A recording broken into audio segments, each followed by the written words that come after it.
2026ರಲ್ಲಿ ಕನ್ನಡ ಚಿತ್ರರಂಗಕ್ಕೆ ಮತ್ತೊಂದು ರಾಷ್ಟ್ರ ಪ್ರಶಸ್ತಿ ಪಕ್ಕಾ. ಸಾಕಷ್ಟು ರೀತಿಯಲ್ಲಿ ಲ್ಯಾಂಡ್ ಲಾರ್ಡ್ ಎಲ್ಲ ಆಂಗಲ್ ನಿಂದಲೂ ಕೂಡ ನಮಗೆ ಹಿಡಿದಿಟ್ಕೊಳ್ಳುವಂತ ಸಿನಿಮಾ. ರಾಜ್ಬಿ ಶೆಟ್ಟಿ ಅವರು ರಂಜಕ ತರದ್ ಕಾಣಿಸಿದ್ರೆ, ವಿಜಯ್ ಅವರು ಬೆಂಕಿ ತರ ಸಿಕ್ಕಾಪಟ್ಟೆ ಕಾಡಿದಂದ್ರೆ ರಾಜ್ಬಿ ಶೆಟ್ಟಿ ಈ ಸಿನಿಮಾದಲ್ಲಿ ಒಂದು ರೀತಿಯಾಗಿ. ಯಾಕೆ ಅಂತಂದ್ರೆ ಅವ್ರನ್ನ ಇದುವರೆಗೂ ನಾವು ಆ ರೀತಿ ನೋಡೇ ಇಲ್ಲ. ನಟನೆಯ ಬ್ರಹ್ಮ ರಾಕ್ಷಸ ಅಂತ ಹೇಳಿದ್ರೆ ತಪ್ಪಾಗಲ್ಲ. ಇಷ್ಟು ವರ್ಷದ ಸಿನಿಮಾ ಜರ್ನಿಯಲ್ಲಿ ಅವ್ರು ಮಾಡ್ಕೊ ಬಂದಿರೋ ಪಾತ್ರಗಳೆಲ್ಲ ಒಂದು ತೂಕ ಆದ್ರೆ ಇದು ಅದೆಲ್ಲದರ ತೂಕ ಇದು. ಈ ಸಿನಿಮಾದಲ್ಲಿ ರಿತನ್ಯಾ ವಿಜಯ್ ಪರ್ಫಾರ್ಮ್ ಮಾಡಿರೋ ರೀತಿ ತುಂಬಾ ದೊಡ್ಡ ದಾರಿ, ಟ್ವಿಸ್ಟ್ ಟರ್ನು ಎಲ್ಲವೂ ಕೂಡ ರಿತನ್ಯಾ ಆಗಿರ್ತಾರೆ. ದುನಿಯಾ ವಿಜಯ್ ಅವರೇ ಹೊಸ ವರ್ಷನ್ನು ಅವರ ಅಪರಾವತಾರ ಇಲ್ಲಿ ಬರ್ತಾ ಇದೆ ಅನ್ನೋ ರೀತಿಯಾಗಿ ಆ ಮಗು ಕಾಣಿಸೋಕೆ ಶುರುವಾಯಿತು. ಏನಂದ್ರೆ ರಾಜ್ಬಿ ಶೆಟ್ಟಿ ಕಾಲನ್ನ ಹಿಂಗೆ ಕೊಡ್ತಾರೆ, ವಿಜಯ್ ಅವರು ಕಾಲನ್ನ ಹಿಂಗೆ ಮುಟ್ಟಿ ಅವರ ಪಾದಕೆಗಳನ್ನ ತಗೊಳ್ತಾರೆ. ಆತ್ಮೀಯ ಕನ್ನಡ ಪಿಕ್ಚರ್ ವೀಕ್ಷಕರಿಗೆ ನಮಸ್ಕಾರ, ನಾನು ಪ್ರವೀಣ್ ಅಂತ. ಇವತ್ತು ಶುಕ್ರವಾರ, ಈಗಷ್ಟೇ ಲ್ಯಾಂಡ್ ಲಾರ್ಡ್ ಸಿನಿಮಾನ ನೋಡ್ಕೊಂಬಂದೆ.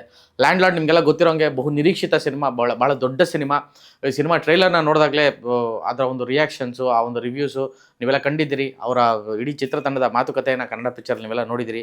ಇವತ್ತು ಈಗಷ್ಟೇ ಸಿನಿಮಾ ನೋಡ್ಕೊಂಬಂದೆ. ಲ್ಯಾಂಡ್ ಲಾರ್ಡ್ ಸಿನಿಮಾ ನೋಡಿದ ತಕ್ಷಣ ನನಗನ್ಸಿದ್ದು 2026ರಲ್ಲಿ ಕನ್ನಡ ಚಿತ್ರರಂಗಕ್ಕೆ ಮತ್ತೊಂದು ರಾಷ್ಟ್ರ ಪ್ರಶಸ್ತಿ ಪಕ್ಕಾ ಅನ್ನೋ ಒಂದು ಅನಿಸಿಕೆ ನನ್ನದು. ಈ ಸಿನಿಮಾ ನೋಡಿದಾಗ ಸ್ಟ್ರೈಟಾಗಿ ಅನಿಸಿದ್ದು.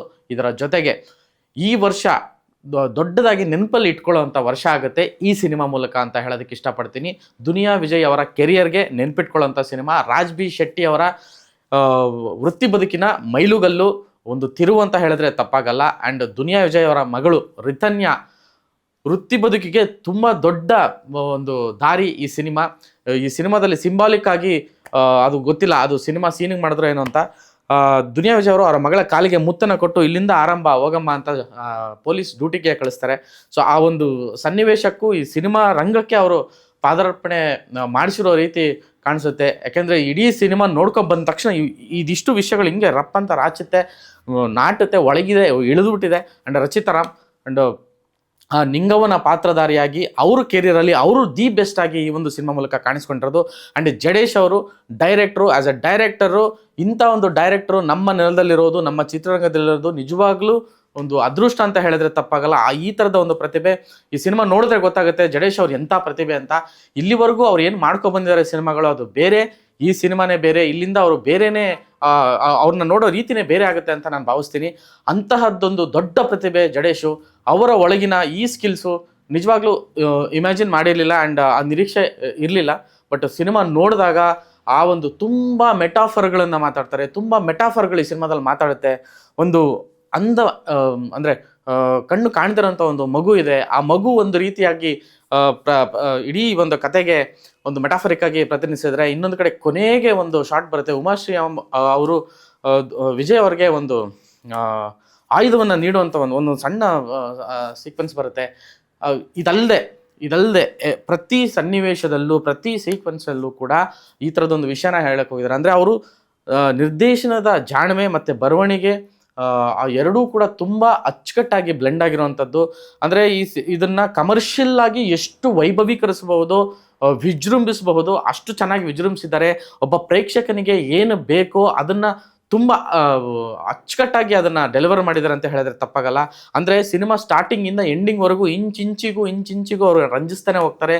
ರಂಜನೆಯ ಜೊತೆಗೆ ಚಿಂತನೆಗೆ ಹಚ್ಚುವಂಥ ಒಂದಷ್ಟು ವಿಷಯಗಳನ್ನು ನೇರವಾಗಿ ಹೇಳ್ತಾರೆ, ಫನ್ನಿಯಾಗಿ ಹೇಳ್ತಾರೆ, ತಿರುಗಿಸಿ ಹೇಳ್ತಾರೆ, ಮೆಟಾಫರಿಕ್ ಆಗಿ ಹೇಳ್ತಾರೆ. ಈ ರೀತಿಯಾಗಿ ಸಾಕಷ್ಟು ರೀತಿಯಲ್ಲಿ ಲ್ಯಾಂಡ್ ಲಾರ್ಡ್ ಎಲ್ಲ ಆ್ಯಂಗಲ್ನಿಂದಲೂ ಕೂಡ ನಮಗೆ ಹಿಡಿದಿಟ್ಕೊಳ್ಳೋಂಥ ಸಿನಿಮಾ. ಈ ಸಿನಿಮಾ ಫಸ್ಟ್ ಹಾಫ್ ಹೇಗೆ ಮುಗೀತು ಅಂತಲೇ ಗೊತ್ತಿಲ್ಲ. ಅಷ್ಟು ಬೆಂಕಿ, ಬಿರುಗಾಳಿ, ಸುನಾಮಿ, ಸುಂಟ್ರಗಾಳಿ ಎಲ್ಲ ಒಟ್ಟೊಟ್ಟಿಗೆ ಸೇರಿದಂಗೆ. ಅಂದರೆ ಒಂದು ಕಡೆ ರಾಜ್ಬಿ ಶೆಟ್ಟಿ ಅನ್ನೋ ಚಿಕ್ಕದಣಿ, ಇನ್ನೊಂದು ಕಡೆ ಕೊಡ್ಲಿ ರಾಚಯ್ಯ ಅನ್ನೋ ವಿಜಯ್. ಸೊ ಈ ಎರಡೂ ಫೋರ್ಸ್ಗಳು ಒಂದು ನನಗೆ ಇವರು ರಾಜ್ಬಿ ಶೆಟ್ಟಿ ಅವರು ರಂಜಕ ಥರದ್ದು ಕಾಣಿಸಿದ್ರೆ, ವಿಜಯ್ ಅವರು ಬೆಂಕಿ ಥರ. ಈ ರಂಜಕ ಕಡ್ಡಿ ಗೀರಿದಾಗ ಹೇಗೆ ಬೆಂಕಿ ಹತ್ತಿ ಉರಿಯುತ್ತೋ ಆ ರೀತಿಯಾಗಿ ಸಿನಿಮಾ ಬೆಂಕಿಯ ದಗ ದಗ ದಗ ಅನ್ನೋಷ್ಟು ಫೋರ್ಸು ಸಿನಿಮಾದಲ್ಲಿದೆ. ರೋಮಾಂಚನ ಆಗುವಷ್ಟು ಆ ರೋಮಾಂಚನಕ ಸಾಂಗು ಕೂಡ. ಅಂದರೆ ತುಂಬ ಹದವಾಗಿ ಕಥೆಯನ್ನು ಬರ್ಕೊಂಡು ಒಂದೊಂದು ಲೇಯರ್ನು ಅಚ್ಚುಕಟ್ಟಾಗಿ ಜೋಡಿಸಿ ಒಂದು ಯಾವ ರೀತಿ ಹೇಳಬೇಕು ಅಂದರೆ ನೀವು ಸಿನಿಮಾ ನೋಡಲೇಬೇಕು. ನಾನು ತೀರಾ ಎಕ್ಸ್ಪ್ಲೇನ್ ಮಾಡೋಕ್ಕೆ ಆಗೋದಿಲ್ಲ ಇದನ್ನು. ಅಷ್ಟು ಚೆನ್ನಾಗಿ ಈ ಒಂದು ಲ್ಯಾಂಡ್ ಲಾರ್ಡ್ ಸಿನಿಮಾನ ಡೈರೆಕ್ಟ್ರು ಕಟ್ಕೊಟ್ಟಿದ್ದಾರೆ. ಡೈರೆಕ್ಟ್ರು ವಿಚಾರಕ್ಕೆ ಅಲ್ಲದೆ ಈ ಒಂದು ಬರವಣಿಗೆ ವಿಚಾರಕ್ಕೆ ಹೇಳಬೇಕು. ಸೊ ಈ ಒಂದು ಮೊದಲೇ ಹೇಳ್ದಂಗೆ ಇದು ಕೋಲಾರ ಪ್ರಾಂತ್ಯದ ಒಂದು ದಲ್ಲಿ ನಡೆಯುವಂಥ ಒಂದು ಕಥೆಯನ್ನು ಆಧರಿಸ್ಕೊಂಡು ಮಾಡಿರುವಂಥದ್ದು. ಅಲ್ಲಿನ ಅನೇಕ ನೈಜ ಘಟನೆಗಳು ಈ ಸಿನಿಮಾ ನೋಡಿದಾಗ ನಮ್ಮ ಕಣ್ಣೆದುರಿಗೆ ಬರುತ್ತೆ. ಕೋಲಾರ ಜಿಲ್ಲೆಯಲ್ಲಿ ನಡೆದಿರುವಂಥದ್ದು ಆ ಒಂದು 80-90 ದಶಕದಲ್ಲಿ ಅನೇಕ ಘಟನೆಗಳು ಒಂದು ನೆನಪಿಸುತ್ತೆ ಈ ಸಿನಿಮಾ. ಸುಮಾರು ಘಟನೆಗಳು ನೆನಪಿಗೆ ಬರುತ್ತೆ. ಸೊ ಸಿನಿಮಾ ನೋಡಿದಾಗ ಅದು ಗೊತ್ತಾಗುತ್ತೆ. ಸೊ ಆ ಥರದ ಒಂದು ರಿಯಲಿಸ್ಟಿಕ್ ಇನ್ಸಿಡೆಂಟ್ಗಳನ್ನು ಕೂಡ ಈ ಸಿನಿಮಾದಲ್ಲಿ ಅಳವಡಿಸಿದ್ದಾರೆ. ಬಟ್ ಅದನ್ನು ನೇರವಾಗಿ ಹೇಳಿಲ್ಲ, ಸಿನಿಮ್ಯಾಟಿಕ್ ಆಗಿ ಅವರು ಹೇಳ್ತಾ ಹೋಗಿದ್ದಾರೆ. ಬಟ್ ಈ ಒಂದು ಆಯ್ಕೆ ಮತ್ತು ಆ ಪ್ರಾಂತ್ಯದ ಭಾಷೆನ ಅಳವಡಿಸಿರೋ ರೀತಿ ಭಾಳ ಚೆನ್ನಾಗಿದೆ. ವಿಜಯ್ ಅವರು ರಿಥನ್ಯ, ರಚಿತಾ ರಾಮ್ ಆಗಿರ್ಬೋದು, ಅಥವಾ ರಾಜ್ ಬಿ ಶೆಟ್ಟಿ ಅವರ ಒಂದು ಅದನ್ನು ಪ್ರಯೋಗಿಸಿರೋ ರೀತಿ ಭಾಳ ಅಚ್ಚುಕಟ್ಟಾಗಿದೆ. ಇಡೀ ಸಿನಿಮಾ ಆ ಕತೆ ಆ ಪ್ರಾಂತ್ಯದಲ್ಲಿ ನಡೆಯೋದ್ರಿಂದ ಸೊ ಆ ಒಂದು ಪ್ರಾಂತ್ಯಕ್ಕೆ ತಕ್ಕಂತೆ ಆ ಭಾಷೆನ ತುಂಬ ಚೆನ್ನಾಗಿ ಬಳಸಿರುವಂಥದ್ದು. ಈ ಸಿನಿಮಾದಲ್ಲಿ ಬರೆದಿರುವಂಥ ಡೈಲಾಗ್ಸು ಇವತ್ತಿಗೂ ಕೂಡ ಪ್ರಸ್ತುತ ಸುಮಾರು ವಿಷಯಗಳಿಗೆ ಕನೆಕ್ಟ್ ಆಗುತ್ತೆ ಕೂಡ. ಸೊ ಅದು ಕಮರ್ಷಿಯಲ್ ಆಗಿ ಹೇಳಬೇಕು ಅಂದರೆ, ನಾನು ಸಲಗಂತರ ಕಟ್ಟಾಕಿದ್ದೀನಿ ಅಂತ ರಚಿತಾ ಹೇಳುವಂಥ ಡೈಲಾಗ್ ಇರ್ಬೋದು ಇವ್ರಿಗೆ, ವಿಜಯ್ ಅವ್ರಿಗೆ. ಆಮೇಲೆ ಭೀಮಾ ಬರ್ತಾನೆ ಅಂತ ಒಂದು ಹೇಳೋದಾಗಿರ್ಬೋದು. ಅಂದರೆ ಕಂಟೆಂಪ್ರರಿ ಕನೆಕ್ಟಿವಿಟಿ ಜೊತೆಗೆ ಆ ಕತೆಗೆ ಬೇಕಾಗಿರುವಂತಹ ಮತ್ತು ಮೆಟಾಫರಿಕಲಿ ಅದನ್ನು ಇನ್ನೊಂದು ಲೇಯರ್ ಆಗಿ ಕೇಳಿಸುವಂತಹ, ಭಾವಿಸುವಂತಹ ವಿಷಯಗಳನ್ನು ಬರೆದಿರುವಂಥದ್ದು. ಮಾಸ್ತಿಯವರ ಒಂದು ಬರವಣಿಗೆ, ಹಾಗೆ ಶ್ರೀಕಾಂತ್ ಅವರ ಒಂದು ಬರವಣಿಗೆ, ಅಂದರೆ ಸಂಭಾಷಣೆಯಲ್ಲಿ ಅವರು ತೋರಿರುವಂತಹ ಜಾಣ್ಮೆ ಮತ್ತು ಅವರು ಮಾಡಿರುವಂಥ ರಿಸರ್ಚು ಈ ಒಂದು ಮಾತುಗಳಲ್ಲಿ ಕೇಳಿಸುತ್ತೆ. ಆ್ಯಂಡ್ ಆ ಒಂದು ಅವತ್ತಿನ ಹಕ್ಕುಗಳ ಹೋರಾಟಕ್ಕೆ, ಅವತ್ತಿನ ಕಾನೂನು ವ್ಯವಸ್ಥೆಯನ್ನು ಮತ್ತು ಅವತ್ತಿನ ದಣಿಗಳ ಅಥವಾ ಹಳ್ಳಿಗಳಲ್ಲಿ ಪಾಳ್ಯಗಾರರು ಮಾಡ್ತಿರುವಂಥ ದಬ್ಬಾಳಿಕೆಯನ್ನು, ಆ ಮಾತಿನ ಶೈಲಿಯನ್ನು, ಅಂದರೆ ಆ ಒಂದು ದರ್ಪವನ್ನು ಮಾತುಗಳ ಮೂಲಕ ಭಾಳ ಚೆನ್ನಾಗಿ ಅವರು ಹೇಳಿದ್ದಾರೆ. ಅದಂದರೆ ಒಂದೊಂದು ಕೂಡ ನಾಟುತ್ತೆ, ನೆನಪಲ್ಲಿ ಉಳಿಯುವಂಥ ಒಂದು ಇದಾಗುತ್ತೆ. ಅಂದರೆ ಕೈ ಬೆರಳುಗಳನ್ನು ತೋರಿಸುವಂಥ ಒಂದು ವಿಷಯ ಆಗಿರ್ಬೋದು. ನೀನು ಸಮಾನತೆ ಅಂತ ನಿನ್ನ ಕೈ ತೋರಿಸೋ ನಿನ್ನ ಬೆರಳುಗಳೇ ಒಂದು ಸಮಕ್ಕಿಲ್ಲ, ಆ ಹೆಬ್ಬೆಟ್ಟು ನನಗೆ ಬೇಕು ಅನ್ನೋ ಒಂದು ಮಾತಾಗಿರ್ಬೋದು. ಹಾಗೆಯೇ ಇನ್ನೊಂದು ವಿಷಯ ಬರುತ್ತೆ, ಹೆಣ್ಣು ಮಕ್ಕಳಿಗೆ ಅರಿಶಿಣ ಕುಂಕುಮ ವಿಷಯಕ್ಕೆ ಬಂತಂದರೆ, ಯಾವುದೇ ಹೆಣ್ಣು ಮಗು ಹುಟ್ಟಿದಾಗ ಅದು ಮುತ್ತೈದೆಯಾಗಿ ಹುಟ್ಟುತ್ತೆ ಅಥವಾ ವಿಧವೆಯಾಗಿ ಹುಟ್ಟುತ್ತೆ, ಈ ಥರದ್ದು ಒಂದು ಪದ ಬರುತ್ತೆ. ಅದನ್ನು ಎಷ್ಟು ನಾಟುತ್ತೆ ಅಂದರೆ ಇಡೀ ಥಿಯೇಟ್ರ್ ಶಿಳ್ಳೆ ಹೊಡಿತೆ. ಅಂದರೆ ತುಂಬ ರಿಯಲಿಸ್ಟಿಕ್ ವಿಚಾರಗಳನ್ನು, ಮೂಢನಂಬಿಕೆಗಳನ್ನು ಅಥವಾ ಮಾಡ್ಕೊಂಬಂದಿರುವಂತಹ ಗೊಡ್ಡು ಪರಂಪರೆ ಅಂತ ಹೇಳ್ತಾರೆ. ಸೊ ಆ ಥರದ ಒಂದಷ್ಟು ವಿಚಾರಗಳನ್ನು ತಟ್ಟಿ ಎಚ್ಚರಿಸೋ ಥರದ್ದು ಒಂದಷ್ಟು ಸಂಭಾಷಣೆ ಈ ಸಿನಿಮಾದಲ್ಲಿ ಇದೆ. ಹಾಗೆಯೇ ಕಾನೂನು ವಿಚಾರಕ್ಕೆ ಮಾತಾಡೋದ್ರದ್ದಾದರೆ, ಸಂವಿಧಾನದ ವಿಚಾರಕ್ಕೆ ಮಾತಾಡೋದಾದರೆ ಆ ಥರದ್ದೊಂದಷ್ಟು ವಿಷಯ ಇದೆ. ಕಾನೂನು ಏನು ಹೇಳುತ್ತಮ್ಮ ಅನ್ನೋ ಒಂದು ವಿಷಯ. ಸೊ ಅದನ್ನೆಲ್ಲವನ್ನೂ ಕೂಡ ತುಂಬ ರಿಯಲಿಸ್ಟಿಕ್ ಆಗಿ, ಅಂದರೆ ಇವತ್ತಿಗೂ ಬೇಕಾಗಿರೋ ರೀತಿಯಲ್ಲಿ ಸಿನಿಮಾದೊಳಗಡೆ ಅಳವಡಿಸಿರೋದು ಚೆನ್ನಾಗಿದೆ. ಆ್ಯಂಡ್ ಈ ಸಿನಿಮಾದಲ್ಲಿ ಒಬ್ಬೊಬ್ಬರ ಬಗ್ಗೆನೂ ಮಾತಾಡಿದ್ರೆ ನಾವು ವಿಶೇಷ ಮಾತಾಡ್ಬೋದು. ಸೊ ನಾನು ಸಿಕ್ಕಾಪಟ್ಟೆ ಕಾಡಿದಂದರೆ ರಾಜ್ ಬಿ ಶೆಟ್ಟಿ ಈ ಸಿನಿಮಾದಲ್ಲಿ ಒಂದು ರೀತಿಯಾಗಿ, ಯಾಕೆ ಅಂತಂದರೆ ಅವ್ರನ್ನ ಇದುವರೆಗೂ ನಾವು ಆ ರೀತಿ ನೋಡೇ ಇಲ್ಲ. ಅವರು ನಟನೆಯ ಬ್ರಹ್ಮ ರಾಕ್ಷಸ ಅಂತ ಹೇಳಿದ್ರೆ ತಪ್ಪಾಗಲ್ಲ. ಸೊ ಒಂದು ರೀತಿ ಬ್ರಹ್ಮ ರಾಕ್ಷಸ, ಮಾನ್ಸ್ಟಾರ್ ಥರ ಆ್ಯಕ್ಟ್ ಮಾಡಿದ್ದಾರೆ. ಆ್ಯಂಡ್ ಇದುವರೆಗೂ ರಾಜ್ ಬಿ ಶೆಟ್ಟಿ ಅವ್ರನ್ನ ನೀವು ನೋಡಿರುವಂತಹ ಪಾತ್ರಗಳು, ನೀವು ನೋಡ್ಕೊಂಬಂದಿರೋಂಥ ಅವರ ಮ್ಯಾನರಿಸಮು, ಅವರ ಡೈಲಾಗ್ ಡೆಲಿವರಿ, ಅವರ ಸಿನಿಮಾ ಶೈಲಿ, ಬಟ್ ಒಬ್ಬ ನಟನನ್ನಾಗಿ ಇದರಲ್ಲಿ ತುಂಬ ವೇರಿಯೇಷನ್ಸ್ ಇದೆ, ತುಂಬ ವೆರೈಟಿ ಇದೆ. ಆ್ಯಂಡ್ ಅದಕ್ಕೊಂದು ಗಟ್ಸು, ಅವರು ಇರೋ ಆಕಾರ ಮತ್ತು ಇದಕ್ಕೆ ಅವರು ಮಾಡಿರುವಂಥ ಪಾತ್ರ ಎಷ್ಟು ಚೆನ್ನಾಗಿ, ಅದು ಅಂದರೆ ವಿಜಯ್ ಕುಮಾರ್ ಸಲಗ ಒಂದು ಕಡೆ ಅವರ ಒಂದು ಇದಕ್ಕೆ ಆಪೋಸಿಟ್ ನಿಲ್ಲುವಂಥದ್ದು ಇದೆಯಲ್ಲ, ನಿಜವಾಗ್ಲೂ ಈ ಸಿನಿಮಾದ ಗೆಲುವೆ ಈ ಒಂದು ಇಬ್ಬರು ನಟ ಬ್ರಹ್ಮ ರಾಕ್ಷಸರಂದರೆ ಹೇಳಿದ್ರೆ ತಪ್ಪಾಗಲ್ಲ.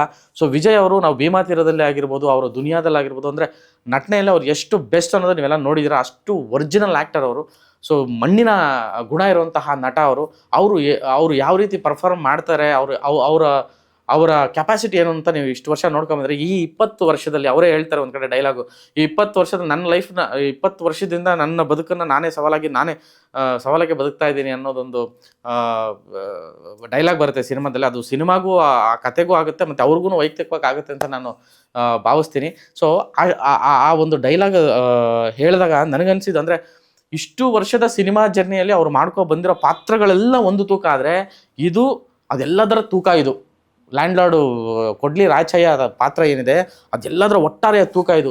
ನಿಮಗೆ ಅಲ್ಲಿ ದುನಿಯಾ ಅಂದರೆ ಶಿವಲಿಂಗೂ ಕಾಣಿಸ್ತಾನೆ, ನಿಮಗೆ ಭೀಮಾ ತೀರದ ಪಾತ್ರ ಕಾಣುತ್ತೆ. ಹಾಗೆಯೇ ಸಾಕಷ್ಟು ನಿಮಗೆ ಅವರು ತುಂಬ ಒಳ್ಳೊಳ್ಳೆ ಸಿನಿಮಾಗಳನ್ನು ಮಾಡಿದ್ದಾರೆ, ಸಾಕಷ್ಟು ಪಾತ್ರಗಳನ್ನು ಮಾಡಿದ್ದಾರೆ. ಅದೆಲ್ಲವನ್ನು ಸೇರಿಸಿ ಮಾಡಿದರೆ ಈ ರಾಚಯ್ಯನ ಪಾತ್ರ ಅಂತ ಹೇಳಿದ್ರೆ ತಪ್ಪಾಗಲ್ಲ. ಅಷ್ಟು ಫಸ್ಟು ಅಂದರೆ ಸಿನಿಮಾ ಆರಂಭದಿಂದ ಕೊನೆಯವರೆಗೂ ಕೂಡ ಸೊ ವಿಜಯ್ ಅವರು ನನಗೆ ಆ ಇನೋಸೆಂಟ್ ಅಪ್ಪ ಮಗಳಿಗಾಗಿ ಆ ಇನೋಸೆಂಟ್ ಅಪ್ಪನ ರೀತಿಯಾಗಿ ಕಾಣಿಸ್ಕೊಳ್ಳೋದು, ಕೂಲಿಕಾರನಾಗಿ ಕಾಣಿಸ್ಕೊಳ್ಳೋದು, ಅದೇ ಸಿಡಿದೆದ್ದಾಗ ಸೆಟೆದಾಗ ಆ ಬದುಕೋದಕ್ಕೆ ಹೋರಾಟಕ್ಕೆ ನಿಂತಾಗ ಆ ಕೊಡ್ಲಿ ರಾಚಯ್ಯನ ಒಂದು ಅಗ್ರೆಷನ್ನು, ಆ ಒಂದು ಆ್ಯಟಿಟ್ಯೂಡು, ಆ ಒಂದು ಗಟ್ಟಿತನ, ಆ ನಿಲುವು, ಎಷ್ಟು ವೆರೈಟಿ. ಆಮೇಲೆ ತಾಯಿ ಮಗನ ಪ್ರೀತಿ ಅಂತ ಬಂದಾಗ ಸೊ ಆ ಒಂದು ಭಾಗಕ್ಕೆ ಹೋದಾಗ ಒಬ್ಬೊಬ್ಬ ಕಲಾವಿದರು ಈ ಸಿನಿಮಾದಲ್ಲಿ ಅವರು ಬೆಸ್ಟ್ ಮಾಡಿದ್ದಾರೆ ಅಂತ ಹೇಳಿದ್ರೆ ತಪ್ಪಾಗಲ್ಲ. ಅವರ ಕೆರಿಯರ್ ಬೆಸ್ಟ್ ಅಂತ ಹೇಳಿದ್ರೆ ತಪ್ಪಾಗಲ್ಲ. ಈ ಸಿನಿಮಾ ನೋಡಿದ್ಮೇಲೆ ಒಬ್ಬೊಬ್ಬರ ಬಗ್ಗೆನೂ ತುಂಬ ಮಾತಾಡಬೇಕು ಅನಿಸುತ್ತೆ, ಎಷ್ಟು ಮಾತಾಡಿದ್ರು ಸಾಲದು ಅನಿಸುತ್ತೆ, ಆ ರೀತಿಯಾಗಿದೆ. ಆ್ಯಂಡ್ ರಾಜ್ ಬಿ ಶೆಟ್ಟಿ ಅವರು ಮತ್ತು ವಿಜಯ್ ಅವರ ಈ ಒಂದು ಕಾಂಬಿನೇಷನ್, ಈ ಒಂದು ಆ ಪಾತ್ರಗಳನ್ನ ಆಯ್ಕೆ ಮಾಡ್ಕೊಂಡಿರೋ ಜಡೇಶ್ಗೆ ಒಂದು ಹ್ಯಾಟ್ಸ್ ಆಫ್ ಹೇಳಬೇಕು. ಆ್ಯಂಡ್ ರಚಿತಾರಾಮ್ ಅವ್ರ ಕೈಲಿ ಈ ರೀತಿಯಾಗಿ ಪಾತ್ರ ಮಾಡಿಸ್ಬೋದು ಅಂತ ಅವರು ತಗೊಂಡ್ರು ಅಂತ ಇರ್ತಾರೆ. ಮತ್ತು ರಚಿತಾರಾಮ್ ಅವರು ಈ ಥರದ ಪಾತ್ರವನ್ನು ಒಪ್ಪಿ ಅವರು ಡೆಲಿವರ್ ಮಾಡಿರೋ ರೀತಿ, ಒಬ್ಬ ಕೆಲಸ ಪೊಲೀಸ್ ಕೆಲಸ ಮಾಡಕ್ಕೆ ಹೋಗುವಂಥ ಅಷ್ಟು ಎದೆತ್ತರಕ್ಕೆ ಬೆಳೆದಿರುವಂಥ ಮಗಳ ತಾಯಿಯಾಗಿ ಅವರು ನಿಭಾಯಿಸಿರೋ ಪಾತ್ರ, ಮತ್ತು ಅವರ ಕಾಂಬಿನೇಷನ್ ಅಂದರೆ ವಿಜಯ್ ಅವರೊಟ್ಟಿಗಿನ ಅವರ ಕಾಂಬಿನೇಷನ್ನು, ಆ ಕೆಮಿಸ್ಟ್ರಿ ಎಷ್ಟು ಅದ್ಭುತವಾಗಿ ಬಂದಿದೆ. ಆ್ಯಂಡ್ ಅಪ್ಪಟ ಹಳ್ಳಿ ಹೆಣ್ಣು ಮಗಳಾಗಿ, ಕೆಳವರ್ಗದ ಹೆಣ್ಣು ಮಗಳಾಗಿ ಅವರು ಮಾಡಿರುವಂಥ ಪಾತ್ರ, ನಿಭಾಯಿಸಿರುವಂಥ ಪಾತ್ರ, ಮತ್ತು ಗಟ್ಟಿಗಟ್ಟಿಯಾಗಿ ಅವ್ರು ಕಾಣಿಸ್ಕೊಂಡಿರೋ ರೀತಿ ನಿಜವಾಗ್ಲೂ ಅವರ ಈ ಒಂದು ಸಿನಿಮಾ ಎಕ್ಸ್ಪೀರಿಯನ್ಸ್ಗೆ ಮತ್ತೊಂದು ಮೈಲಿಗಲ್ ಅಂತ ಹೇಳಿದ್ರೆ ತಪ್ಪಾಗಲ್ಲ.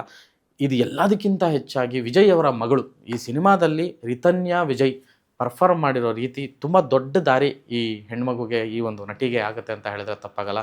ಸೊ ಸಿನಿಮಾದುದ್ದಕ್ಕೂ ಒಂದು ರೀತಿಯಾಗಿ ಈ ಒಂದು ಲ್ಯಾಂಡ್ ಲಾರ್ಡ್ ಹೀರೋ ರಿತನ್ಯಾ ವಿಜಯ್ ಅಂದರೆ ತಪ್ಪಾಗಲ್ಲ, ಆ ರೀತಿಯಾಗಿ ಆ ಒಂದು ಕ್ಯಾರೆಕ್ಟರ್ಸ್ ಆಗುತ್ತೆ. ಸೊ ಇಡೀ ಕಥೆಯ ಟ್ವಿಸ್ಟು ಟರ್ನು ಎಲ್ಲವೂ ಕೂಡ ರಿತನ್ಯಾ ಆಗಿರ್ತಾರೆ. ಭಾಗ್ಯ ಅನ್ನೋ ಪಾತ್ರ, ಆ ಭಾಗ್ಯ ಕಾನ್ಸ್ಟೇಬಲ್ ಅಂದರೆ ಒಂದು ಪಾತ್ರಧಾರಿ, ಭಾಗ್ಯನ ಪಾತ್ರದ ಮೂಲಕ ಕನ್ನಡ ಚಿತ್ರರಂಗಕ್ಕೆ ರಿತನ್ಯಾ ವಿಜಯ್ ಎಂಟ್ರಿ ಕೊಟ್ಟಿದ್ದಾರೆ. ಈ ಒಂದು ಸಿನಿಮಾದಲ್ಲಿ ಎಲ್ಲ ರೀತಿಯಾದಂಥ ಎಸ್ಪೆಷಲಿ ಒಂದು ಸೆಕೆಂಡ್ ಹಾಫಲ್ಲಿ ಒಂದು ಪೋರ್ಷನ್ ಬರುತ್ತೆ. ಆ್ಯಂಡ್ ರಾಜ್ ಬಿ ಶೆಟ್ಟಿ ಮತ್ತು ರಿತನ್ಯಾ ನಡುವಿನ ಆ ಸಂಘರ್ಷ, ಆ ಒಂದು ಫೈಟು, ಅದೊಂದು ಸನ್ನಿವೇಶ ಹೇಳಿದ್ರೆ ತಪ್ಪಾಗುತ್ತೆ. ನೀವು ಸಿನಿಮಾ ನೋಡಿದ್ರೆ ಅದಕ್ಕೆ ನಿಮ್ಗೆ ಆ ಮಜಾ ಬರುತ್ತೆ. ಆ ಟೈಮಲ್ಲಿ ನಿಜವಾಗ್ಲೂ ಕೂಡ ದುನಿಯಾ ವಿಜಯ್ ಅವರೇ ಹೊಸ ವರ್ಷನ್ನು ಅವರ ಅಪರಾವತಾರ ಇಲ್ಲಿ ಬರ್ತಾ ಇದೆ ಅನ್ನೋ ರೀತಿಯಾಗಿ ಆ ಮಗು ಕಾಣಿಸೋಕ್ಕೆ ಶುರುವಾಯಿತು. ಅಂದರೆ ಎಸ್ಪೆಷಲಿ ಆ ಕಣ್ಣು, ಅವರು ಡೈಲಾಗ್ ಹೇಳೋ ರೀತಿ, ಆ ಎಕ್ಸ್ಪ್ರೆಷನ್ನು, ಎಮೋಷನ್ ಸೀಕ್ವೆನ್ಸಲ್ಲಿ ಎಸ್ಪೆಷಲಿ ಅಷ್ಟು ನ್ಯಾಚುರಲ್ ಆಗಿ ಅವ್ರು ಪರ್ಫಾರ್ಮ್ ಮಾಡಿದ್ದಾರೆ. ಆ್ಯಂಡ್ ಅಪ್ಪ ಮಗಳದೇ ಒಂದು ಒರಿಜಿನಲ್ ಆಗಿ, ಅಂದರೆ ಒರಿಜಿನಲ್ ಅಪ್ಪ ಮಗಳು, ಬಟ್ ಸಿನಿಮಾದೊಳಗಡೆ ಅವ್ರದ್ದು ಒಂದು ಬಾಂಧವ್ಯ ಬರುತ್ತೆ. ಕಣ್ಣು ತುಂಬ್ಕೊಳ್ಳೋ ರೀತಿಯಾಗಿ ಆಗುತ್ತೆ. ಭಾವುಕತೆಯನ್ನು ಅಂದರೆ ಭಾವುಕರನ್ನಾಗಿಸುತ್ತೆ ಪ್ರೇಕ್ಷಕರನ್ನು. ಅವರಿಬ್ಬರು ಕೂಡ ಭಾವುಕರನ್ನಾಗಿಸ್ತಾರೆ ಆ ಒಂದು ಮೂಮೆಂಟಲ್ಲಿ. ಆ್ಯಂಡ್ ಗೋಪಾಲ್ ದೇಶಪಾಂಡೆ ಅವರ ಕ್ಯಾರೆಕ್ಟ್ರು, ಶೇಷಣ್ಣ ಪಾತ್ರ, ಜಹಾಂಗೀರ್ ಅವರ ಪಾತ್ರ, ಅಂದರೆ ಈ ಸಿನಿಮಾದಲ್ಲಿ ಒಂದು ಸಣ್ಣ ಪಾತ್ರವೂ ಕೂಡ ತುಂಬ ಮಾತಾಡುತ್ತೆ. ಪದ್ಮನ ಪಾತ್ರ ಮಾಡಿರೋ ಭಾವನಾರಾವ್ ಅವರ ಪಾತ್ರ, ಆ್ಯಂಡ್ ಶರತ್ ಲೋಹಿತಾಶ್ ಅವರಿದ್ದಾರೆ, ಆ್ಯಂಡ್ ಅವಿನಾಶ್ ಅವರು, ಮಹಾಂತೇಶು. ಇಲ್ಲಿ ಕಲಾವಿದರಾಗಿ ಅವರ ಗಟ್ಸ್ನ ಮೆಚ್ಚಬೇಕು ನಿಜವಾಗ್ಲೂ. ಏನಂದರೆ ರಾಜ್ ಬಿ ಶೆಟ್ಟಿ ಕಾಲನ್ನು ಹಿಂಗೆ ಕೊಡ್ತಾರೆ, ವಿಜಯ್ ಅವರು ಕಾಲನ್ನು ಹಿಂಗೆ ಮುಟ್ಟಿ ಅವರು ಪಾದಕೆಗಳನ್ನ ತೊಗೊಳ್ತಾರೆ. ತೊಗೊಳ್ಳೋದ್ರ ಜೊತೆಗೆ ಆ ಚಪ್ಪಲಿನೆಲ್ಲ ಹಾರ ಮಾಡ್ಕೊತಾರೆ. ಅಂದರೆ not only Raj B Shetty, ಅಲ್ಲಿ ರಾಕೇಶ್ ಅಡಿಗ, ಅಭಿ ಎಲ್ಲರೂ ಸೇರಿ ಆ ಚಪ್ಪಲಿಗಳನ್ನ ಕೊಡ್ತಾರೆ. ಆ ಟೈಮಲ್ಲಿ ಆ ಚಪ್ಪಲಿಗಳನ್ನ ತೊಗೊಂಡು ಒಬ್ಬ ಕಲಾವಿದನಾಗಿ ಅವರು ಆ ಚಪ್ಪಲಿ ಹಾರ ಹಾಕ್ಕೊಂಡು ಆ ಪಾತ್ರ ನಿಭಾಯಿಸೋದಿದೆಯಲ್ಲ, ನಿಜವಾಗ್ಲೂ ಹ್ಯಾಟ್ಸ್ ಆಫ್. ಅದು ಆ ಗಟ್ಸ್ಬೇಕು ನಿಜವಾಗ್ಲೂ ಆ ಮೂಮೆಂಟಿಗೆ. ಅದ್ರ ಜೊತೆಗೆ ವಿಜಯ್ ಅವರ ಮಗಳು ಅವ್ರ ಅಪ್ಪ ಮಾಡಿದ ಕೆಲಸಕ್ಕೆ ಬಂದು ಆ ಚಪ್ಪಲಿನ ತೊಗೊಂಡು ನಿನ್ನ ತಲೆಗೆ ಹೊಡ್ಕೊಳ್ಳೋ ಅಂಥ ಒಂದು ಸೀನ್. ಅಂದರೆ ಆತ್ಮಸಾಕ್ಷಿಗಳನ್ನು ಕೆಣ್ಕೋ ಅಂಥದ್ದು, ಎದೆಗೆ ನಾಟೋ ಅಂಥ ವಿಚಾರನ ಡೈರೆಕ್ಟ್ರು ಎಷ್ಟು ಸೂಕ್ಷ್ಮವಾಗಿ ಹೇಳಿದ್ದಾರೆ. ಅದಕ್ಕೆ ತಕ್ಕಂತೆ ಆ ಪಾತ್ರಧಾರಿಗಳು ಆ ಪಾತ್ರಗಳನ್ನು ಒಪ್ಕೊಂಡು, ಅಂದರೆ ಅವ್ರ ವರ್ಚಸ್ ಏನೇ ಇದ್ದರೂ, ಅವರ ಸಾಧನೆ ಏನೇ ಇದ್ದರೂ, ಪಾತ್ರವಾಗಿ ಅದನ್ನು ಅವ್ರು ನೋಡೋ ರೀತಿ ನಿಜವಾಗ್ಲೂ ಹ್ಯಾಟ್ಸ್ ಆಫು ವಿಜಯ್ ಅವ್ರಿಗಾಗಲಿ, ಅವ್ರ ಮಗಳಿಗಾಗಲಿ. ಆ್ಯಂಡ್ ರಾಜ್ ಬಿ ಶೆಟ್ಟಿ ಅವ್ರಿಗೂ ಅಪ್ರಿಷಿಯೇಟ್ ಮಾಡಬೇಕು. ಅಂಥ ಒಂದು ಸೀಕ್ವೆನ್ಸ್ಗಳನ್ನು ಅಂಥ ದೊಡ್ಡ ಕಲಾವಿದರ ಜೊತೆಗೆ ಮತ್ತು ಅವರ ಅದೆಲ್ಲವನ್ನು ಬದಿಗೊಟ್ಟು ಕಲಾವಿದರಾಗಿ ಆ ಪಾತ್ರದೊಳಗಡೆ ನುಗ್ಗುವಂಥದ್ದು, ನಿಭಾಯಿಸುವಂಥದ್ದು ನಿಜವಾಗ್ಲೂ ಹ್ಯಾಟ್ಸ್ ಆಫ್ ಅನಿಸುತ್ತೆ. ಈ ಒಂದು ವಿಚಾರಕ್ಕೆ ಬರೋ ಥರದ್ದಾದರೆ ಮತ್ತೊಂದು ಪಾತ್ರಧಾರಿ ಶಿಶಿರ್ ಡೇರ್ ಡೆವಿಲ್ ಮುಸ್ತಫಾದಲ್ಲಿ ಎಷ್ಟು ಆ್ಯಕ್ಟಿವ್ ಆಗಿ ಅವರು ಪಾತ್ರ ಮಾಡಿದರು, ಎಷ್ಟು ಚೆನ್ನಾಗಿ ಗಮನ ಸೆಳೆದಿದ್ರು. ಈ ಸಿನಿಮಾದಲ್ಲೂ ಅಷ್ಟೇ ಫೋರ್ಸ್ ಇದೆ ಅವರೊಂದು ಪಾತ್ರದಲ್ಲಿ, ಅವರ ಒಂದು ನಟನೆಯಲ್ಲಿ. ತುಂಬ ದೊಡ್ಡ ಭವಿಷ್ಯ ಇದೆ ಶಿಶಿರ್ಗೆ. ಈ ಸಿನಿಮಾದಲ್ಲಿ ದೇವಿ ಅನ್ನೋ ಪಾತ್ರದಲ್ಲಿ ರಿತನ್ಯ ಅವರ ಜೋಡಿಯಾಗಿ ಅವರು ಕಾಣಿಸ್ಕೊಂಡಿರೋ ರೀತಿ, ಸಿನಿಮಾದಲ್ಲಿ ಅದು ಅವರ ಇಂಪ್ಯಾಕ್ಟು ತುಂಬ ದೊಡ್ಡದಾಗಿದೆ, ಅವರ ಆಶಯ ತುಂಬ ದೊಡ್ಡದಾಗಿದೆ, ಆ ಪಾತ್ರದ ಆಶಯ ತುಂಬ ದೊಡ್ಡದಾಗಿದೆ. ನಿರ್ದೇಶಕರು ಆ ಪಾತ್ರವನ್ನು ಅಷ್ಟು ಸ್ಟ್ರಾಂಗ್ ಆಗಿ ಪ್ರೆಸೆಂಟ್ ಮಾಡಿದ್ದಾರೆ. ಆ ಒಂದು ಸೆಟೆದು ನಿಲ್ಲುವಂತಹ ಒಂದು ಗಟ್ಟಿಗನಾಗಿ ಶಿಶಿರ್ ಮಾಡಿರುವಂಥ ಪಾತ್ರ ಹೈಲೈಟ್ ಆಗಿದೆ ಸಿನಿಮಾದಲ್ಲಿ. ಆ್ಯಂಡ್ ಅದೇನೆ ಆಗಲೇ ಹೇಳ್ದಂಗೆ ಎಲ್ಲ ಪಾತ್ರಗಳು ಕೂಡ ಒಂದೊಂದು ಬಗೆಯಲ್ಲಿ ನಮಗೆ ತಾಗ್ತವೆ ಅಂತ ಹೇಳಿದ್ರೆ ತಪ್ಪಾಗಲ್ಲ ಸಿನಿಮಾ ನೋಡಬೇಕಾದ್ರೆ. ಇದರ ಜೊತೆಗೆ MLA ಕ್ಯಾರೆಕ್ಟರ್ನಲ್ಲಿರುವಂತಹ ಮೈತ್ರಿ ಸಂಪತ್ತು ಆ್ಯಂಡ್ ಪೊಲೀಸ್ ಆಫೀಸರ್ ಕ್ಯಾರೆಕ್ಟರ್ ಮಾಡಿರುವಂತಹ ಅಚ್ಯುತ್ ಕುಮಾರ್ ಅವರು, ಹಾಗೆಯೇ ಮಿತ್ರ ಅವರ ಪಾತ್ರ ಭಾಳ ಚಿಕ್ಕಪ್ಪನ ಕ್ಯಾರೆಕ್ಟರ್ ಏನು ಮಾಡಿದ್ದಾರೆ ಆ ಕ್ಯಾರೆಕ್ಟ್ರು ತುಂಬ ಹೈಲೈಟ್ ಆಗುತ್ತೆ ಆ್ಯಂಡ್ ತುಂಬ ಮೇಜರ್ ಟ್ವಿಸ್ಟ್ ಕೊಡುತ್ತೆ. ಸೊ ಅದು ಕೂಡ ಈ ಪ್ರಮುಖ ಪಾತ್ರಗಳ ಸಾಲಲ್ಲಿ ನಿಲ್ಲುವಂಥದ್ದು ಪಾತ್ರ. ಅಂದರೆ ಆಗಲೇ ಹೇಳ್ದಂಗೆ ಒಂದೊಂದು ಪಾತ್ರವೂ ಒಂದೊಂದು ಬಗೆಯಲ್ಲಿ ವಿಶಿಷ್ಟವಾಗಿದೆ, ವಿಭಿನ್ನವಾಗಿದೆ ಆ್ಯಂಡ್ ಪ್ರೇಕ್ಷಕರಿಗೆ ತಾಗೋ ರೀತಿ ಇದೆ, ಒಂದಲ್ಲ ಒಂದು ರೀತಿಯಲ್ಲಿ ರಿಲೇಟ್ ಆಗೋ ಥರ ಇದೆ. ಆ್ಯಂಡ್ ಇವತ್ತಿನ ಒಂದಷ್ಟು ಕ್ಯಾರೆಕ್ಟರ್ಗಳು ಕೂಡ ನಮ್ಮ ಕಣ್ಮುಂದೆ ಬರುತ್ತೆ ಈ ಕ್ಯಾರೆಕ್ಟರ್ಗಳನ್ನ ನೋಡಿದಾಗ. ಸೊ ಇವರೆಲ್ಲರೂ ಕೂಡ ಸೊ ಅವರವರದ್ದೇ ಅದೆಲ್ಲ. ಆ್ಯಂಡ್ ವಿಶೇಷವಾಗಿ ಈ ಸಿನಿಮಾದಲ್ಲಿ ಬಳಸಿರುವಂತಹ ಭಾಷೆ, ಕೋಲಾರ ಮಂಜು ಅವರು ತಿದ್ದಿರೋ ರೀತಿ ಆ್ಯಂಡ್ ಮಾಸ್ತಿ ಅವರು ಬರೆದು ಬರವಣಿಗೆ ಆ್ಯಂಡ್ ಶ್ರೀಕಾಂತ್ ಅವರ ಒಂದು ಕೊಡುಗೆ ಈ ಒಂದು ಬರವಣಿಗೆಯಲ್ಲಿ, ಇದೆಲ್ಲದರ ಜೊತೆಗೆ ಅಲ್ಲಿನ ಸ್ಥಳೀಯ ಕಲಾವಿದರನ್ನು, ರಂಗಭೂಮಿ ಕಲಾವಿದರನ್ನು ಬಳಸ್ಕೊಂಡಿರೋ ರೀತಿ, ಜೊತೆಗೆ ಡಬ್ಬಿಂಗ್ ವಿಚಾರಕ್ಕೆ ಬಳಸ್ಕೊಂಡಿರೋ ರೀತಿ ಅಲ್ಲಿನ ಸ್ಥಳೀಯ ಪ್ರತಿಭೆಗಳನ್ನು. ಸೊ ತುಂಬ ಅಥೆಂಟಿಕ್ ಆಗಿ ಭಾಷೆ ಒಂದು ಪ್ರೊಜೆಕ್ಟ್ ಮಾಡಿದ್ದಾರೆ ಡೈರೆಕ್ಟ್ರು. ಇಡೀ ಸಿನಿಮಾದಲ್ಲಿ ಎಲ್ಲ ಪಾತ್ರಗಳು ನೆನಪಲ್ಲಿ ಉಳಿಯುತ್ತೆ. ಆ ಥರದ ಒಂದು ಸಿನಿಮಾ ಲ್ಯಾಂಡ್ ಲಾರ್ಡ್. ಆ್ಯಂಡ್ ಈ ವರ್ಷಕ್ಕೆ ಬಂದಿರುವಂತಹ ಬಹುದೊಡ್ಡ ಸಿನಿಮಾ, ಮ್ಯಾಸಿವ್ ಸಿನಿಮಾ, ಇಡೀ ಕುಟುಂಬ ಸಮೇತ ನೋಡುವಂತಹ ಸಿನಿಮಾ. ಇಷ್ಟು ಎಲಿಮೆಂಟ್ಸ್ ಇದೆ ಈ ಸಿನಿಮಾನ. ಇನ್ ಡೀಟೇಲ್ಡಾಗಿ ಹೇಳೋದಕ್ಕಿಂತ ನೀವು ಸಿನಿಮಾ ನೋಡಿದ್ರೇ ಚೆಂದ ಅಂತ ಅನಿಸುತ್ತೆ. ಭಾಳ ಒಳ್ಳೆಯ ಸಿನಿಮಾ, ಫ್ಯಾಮಿಲಿಗೆ ಕೂತು ನೋಡುವಂಥ ಸಿನಿಮಾ. ನಾನು ಆಗಲೇ ಬಿಗಿನಿಂಗೇ ಹೇಳ್ದಂಗೆ ಈ ಸಿನಿಮಾ ಮಾಡಿರೋ ಅಷ್ಟು ಜನರ ವೃತ್ತಿ ಬದುಕಿನಲ್ಲೇ ಇದು ಸ್ಪೆಷಲ್. ಆಡಿಯನ್ಸ್ಗೂ ಕೂಡ ಇದು ಸ್ಪೆಷಲ್ ಆಗೇ ಕಾಣುತ್ತೆ. ಅಷ್ಟು ಎಂಗೇಜಿಂಗ್ ಆಗಿ ಸಿನಿಮಾ ತೊಗೊಂಡೋಗುತ್ತೆ. ಇನ್ನು ತಾಂತ್ರಿಕತೆ ಬಗ್ಗೆ ಮಾತಾಡಬೇಕಂದ್ರೆ ಸ್ವಾಮಿಗೌಡ ಅವ್ರ ಕ್ಯಾಮ್ರಾ ವರ್ಕು. ಸೊ ಅವರು ಈಗ ಬಜರಂಗಿ ಇದನ್ನೆಲ್ಲ ನೀವು ನೋಡಿದ್ದೀರಾ ಅವ್ರ ವರ್ಕ್ಗಳು ಹೇಗಿತ್ತು ಅಂತ. ಬಟ್ ಈ ಸಿನಿಮಾ ಆ ಪ್ಯಾಟ್ರನ್ನು, ಆ 80s ಪ್ಯಾಟ್ರನ್ನು, ಇದು ಇಲ್ಲಿ ಆರ್ಟು ಮತ್ತು ಸಿನಿಮಾಟೋಗ್ರಫಿ ಎಷ್ಟು ಅಥೆಂಟಿಕ್ಕಾಗಿ ವರ್ಕ್ ಆಗಿದೆ ಅಂತಂದರೆ, ಅವರು ಎಷ್ಟು ಚೆನ್ನಾಗಿ ಅದನ್ನು ಇಬ್ಬರು ಕೂಡ ಅವರಿಬ್ಬರು ಕೆಮಿಸ್ಟ್ರಿ ಆ್ಯಕ್ಚುಲಿ ಚೆನ್ನಾಗಿ ವರ್ಕ್ ಆಗಿದೆ. ಅವರಿಬ್ಬರು ಎಫರ್ಟು ಇಡೀ ಸಿನಿಮಾ ಕಾಣುತ್ತೆ. ಅಷ್ಟು ಅಥೆಂಟಿಕ್ ಆಗಿ ಆ ಒಂದು ಕೋಲಾರ ಪ್ರಾಂತ್ಯದ ಆ ಒಂದು ಇಟ್ಟಿಗೆ ಗೂಡಾಗಿರ್ಬೋದು, ಇಟ್ಟಿಗೆ ಫ್ಯಾಕ್ಟ್ರಿ ಆಗಿರ್ಬೋದು, ಆ ಮನೆಗಳಾಗಿರ್ಬೋದು, ಆ ಹಳೆಯ ಟ್ರ್ಯಾಕ್ಟರ್ಗಳಾಗಿರ್ಬೋದು, ಅವರು ಬಳಸಿರೋ ಪ್ರತಿಯೊಂದು ನೇಗ್ಲು, ನೊಗ ಎಲ್ಲವೂ ಕೂಡ ಅಷ್ಟು ಅಥೆಂಟಿಕ್ ಆಗಿ ಅವರು, ಆ ಬಂಡಿ ಚಕ್ರಗಳು ಅಷ್ಟು ಅಥೆಂಟಿಕ್ ಆಗಿ ಅವರು ಆರ್ಟ್ ವರ್ಕ್ ಮಾಡಿದ್ದಾರೆ. ಅದರ ಜೊತೆಗೆ ಸ್ವಾಮಿಗೌಡ ಅವರ ಕ್ಯಾಮ್ರಾ ವರ್ಕು, ಆಮೇಲೆ ರೋಮಾಂಚಕ ಸಾಂಗು, ಆ್ಯಕ್ಚುಲಿ ನಿಂಗವ್ವ ಸಾಂಗು, ರೋಮಾಂಚಕ ಸಾಂಗು ಎರಡೂ ಸಾಂಗು ಕೂಡ ಥಿಯೇಟ್ರಲ್ಲಿ ಮಜಾ ಬಂತು. ಆ್ಯಂಡ್ ಈಗಾಗಲೇ ಅದು ಆಚೆ ಅದು ರಿಲೀಸ್ ಆದಾಗ ಎಷ್ಟು ಚೆನ್ನಾಗಿದೆ ಆಗುತ್ತೆ. ಥಿಯೇಟ್ರಲ್ಲಿ ಇನ್ನೂ ತುಂಬ ಒಳ್ಳೆ ಖುಷಿಪಡಿಸುತ್ತೆ ಪ್ರೇಕ್ಷಕರನ್ನು. ಒಂದು ಕಡೆ ಕ್ಯಾಮ್ರಾ ವರ್ಕು, ಆರ್ಟು, ಇದರ ಮಧ್ಯೆ ಈ ಕತೆ ಹೆಣೆದಿರೋ ರೀತಿ ಮತ್ತು ಈ ಕಥೆಯ ಭಾವ ಮತ್ತು ಈ ಕಥೆಯ ಕಾಲಘಟ್ಟಕ್ಕೆ ತಕ್ಕಂತೆ ಅಜನೀಶ್ ಲೋಕನಾಥ್ ಅವರ ಮ್ಯೂಸಿಕ್ಕು ಅಷ್ಟು ಚೆನ್ನಾಗಿ ಒಗ್ಗಿದೆ. ಈ ಸಿನಿಮಾ ಎಲಿವೇಶನ್ಗೆ ಈ ಸಿನಿಮಾ ಈ ಜೀವಕ್ಕೆ ಮತ್ತೊಂದು ದೊಡ್ಡ ಕೊಡುಗೆ ಅಂದರೆ ಅಜನೀಶ್ ಲೋಕನಾಥ್ ಅಂದರೆ ತಪ್ಪಾಗಲ್ಲ. ಅವರ ಒಂದು ಕೆಲಸ ಇಡೀ ಸಿನಿಮಾ ಕಾಣುತ್ತೆ. ಎಸ್ಪೆಷಲಿ ಆ ಮಾಸ್ ಎಲಿವೇಶನ್ ಸೀಕ್ವೆನ್ಸ್ಗಳಂತೂ ಅದ್ಭುತ, ಜುಮ್ ಅನಿಸುತ್ತೆ. ಒಂದು ಕಡೆ ಆ ಫೈಟು, ಆ ಸ್ಕೇಲು, ಆ ಒಂದು ಸ್ಟೈಲಿಶು, ಆ ಒಂದು ಹೈ ಸ್ಪೀಡ್ ಶಾರ್ಟ್ಸು, ಇನ್ನೊಂದು ಕಡೆ ಇವ್ರ ಮ್ಯೂಸಿಕ್ಕು ವಾವ್ ಅಂತ ಅನಿಸುತ್ತೆ. ಆ್ಯಂಡ್ 2 ಹಾಡು ಕೂಡ ಮಜಾ ಬರುತ್ತೆ, ಎಲ್ಲರೂ ಕೂಡ ಎಂಜಾಯ್ ಮಾಡ್ತಾರೆ. ಅಜನೀಶ್ ಲೋಕನಾಥ್ ಅವರ ಕೆಲಸ ಲ್ಯಾಂಡ್ ಲಾರ್ಡಲ್ಲಿ ಹೈಲೈಟ್ ಆಗಿದೆ. ಆ್ಯಂಡ್ ಅವ್ರ ಕೆಲಸದ ಬಗ್ಗೆ ಮಾತಾಡೋಂಗೆ ಇಲ್ಲ. ಬ್ಯಾಕ್ ಟು ಬ್ಯಾಕ್ ದೊಡ್ಡ ಬಿಗ್ಗೆಸ್ಟ್ ಹಿಟ್ಗಳು ಕೊಟ್ಟಿರುವಂತಹ ಮ್ಯೂಸಿಕ್ ಡೈರೆಕ್ಟ್ರು. ಕಳೆದ ವರ್ಷ ಕಾಂತಾರ, ಈ ವರ್ಷ ಈಗ ಲ್ಯಾಂಡ್ ಲಾರ್ಡ್ ಆಗುತ್ತೆ. ಅದರಲ್ಲಿ 2 ಮಾತಿಲ್ಲ ಅಂತ ಹೇಳೋದಕ್ಕೆ ಇಷ್ಟಪಡ್ತೀನಿ. ಆಮೇಲೆ ಎಸ್ಪೆಷಲಿ ಸಾಹಸಗಳು ಮೈ ನವಿರೇಳಿಸುತ್ತವೆ. ಆಮೇಲೆ ಎಸ್ಪೆಷಲಿ ಕ್ಲೈಮ್ಯಾಕ್ಸ್ ಫೈಟು ಆ್ಯಂಡ್ ಅದ್ರ ಬಿಫೋರ್ ಬರುವಂಥ ಫೈಟು, ರಾಜ್ ಬಿ ಶೆಟ್ಟಿಯವ್ರ ಕೈಲಿ ಮಾಡಿಸಿರೋ ಫೈಟ್ಗಳು. ಸೊ ಇವರಿಬ್ಬರ ಒಂದು ಕಾಳಗ ಆ್ಯಂಡ್ ವಿಜಯ್ ಅವರ ಒಂದು ಆ ಕಾನ್ಸೆಪ್ಟ್ ಬೇಸ್ಡ್ ಒಂದಷ್ಟು ಫೈಟ್ಸ್ ಬರ್ತದೆ. ಐ ಮೀನ್ ಅದನ್ನು ಸಿನಿಮಾದಲ್ಲೇ ನೋಡ್ಬೇಕು ನೀವು. ಅಂದರೆ ಆ ಫೋರ್ಸು, ಆ ಫೋರ್ಸು, ಆ ಒಂದು ಸಾಹಸಕ್ಕೆ ಹೆಂಗೆ ನಾನು ಅದನ್ನು ಎಕ್ಸ್ಪ್ಲೇನ್ ಮಾಡೋದಕ್ಕೆ ಆಗೋದಿಲ್ಲ. ನೀವು ಟ್ರೈಲರ್ ಏನಂದು ಒಂದಷ್ಟು ಗ್ಲಿಮ್ಸ್ ನೋಡಿದ್ದೀರಾ. ಸಿನಿಮಾದೊಳಗಡೆ ಇದನ್ನು ಹೆಂಗೆ ಹೇಳೋದು, ಬೆಂಕಿ ಒಂದು ಕಿಡಿ ಹಚ್ಚಿದ್ದಾರೆ, ದಗ ಅಂತ ಉರಿಯುತ್ತೆ. ಸೊ ಆ ಒಂದು ಶಾಖದಲ್ಲಿ ನಿಮಗೆ ಬೇರೆಯೇ ಫೀಲ್ ಬರುತ್ತೆ. ಆ ಥರದ ಒಂದು ಆರ ಈ ಇಡೀ ಸಿನಿಮಾದಲ್ಲಿ ತುಂಬಿದೆ ಅಂತ ಹೇಳಿದ್ರೆ ತಪ್ಪಾಗಲ್ಲ. ಆ್ಯಂಡ್ ಪ್ರೊಡಕ್ಷನ್ ಹೌಸ್ ಬಗ್ಗೆ ಮಾತಾಡಬೇಕು. ಸಾರಥಿ ಫಿಲಮ್ಸು ಏನು ಹೇಮಂತ್ ಗೌಡ ಅವರು ಹಾಗೆಯೇ ಸತ್ಯಪ್ರಕಾಶ್ ಅವರು ಈ ಸಿನಿಮಾನ ಪ್ರೊಡ್ಯೂಸ್ ಮಾಡಿದ್ದಾರೆ. ಸಾರಥಿ ಸಿನಿಮಾ ಆದಮೇಲೆ ಇಷ್ಟೂ ವರ್ಷ ಅವರು ಸಿನಿಮಾನೇ ಮಾಡಿದ್ದೇ ಈ ಸಿನಿಮಾ. ಸೊ ಅವ್ರು ಯಾಕೆ ಇಷ್ಟು ದಿನ ಆ ಸಿನಿಮಾ ಮಾಡಿಲ್ಲ ಮತ್ತು ಈ ಸಿನಿಮಾ ಮಾಡಿದ್ದಾರೆ ಅಂತ ಅನ್ನೋದಕ್ಕೆ ಆ ಸಿನಿಮಾನೇ ರಿಸಲ್ಟ್ಸ್ ಕೊಡುತ್ತೆ. ಅವರ ಒಂದು ಸಿನಿಮಾ ಪ್ಯಾಷನ್ ಏನಿದೆ, ಅವರು ಈ ಸಿನಿಮಾಗೆ ಏನೆಲ್ಲ ಕೊಡುಗೆ ಕೊಟ್ಟಿದ್ದಾರೆ. ಈ ಥರದ್ದೊಂದು ಸಿನಿಮಾ ಮಾಡಬೇಕಾದ್ರೆ ಒಬ್ಬ ಪ್ರೊಡ್ಯೂಸರ್ ಎಷ್ಟು ಗಟ್ಟಿಯಾಗಿರಬೇಕು, ಎಷ್ಟು ಧೈರ್ಯ ಮಾಡಬೇಕು ಅನ್ನೋದಕ್ಕೆ ಈ ಸಿನಿಮಾ ನೋಡಿದಾಗ ಗೊತ್ತಾಗುತ್ತೆ. ಸೊ ಆ ಥರದ ಒಂದು ಸಾಹಸವನ್ನು ಈ ಒಂದು ಸಾರಥಿ ಫಿಲಮ್ಸ್ ಸತ್ಯಪ್ರಕಾಶ್ ಹಾಗೆ ಹೇಮಂತ್ ಅವರು ಮಾಡಿದ್ದಾರೆ.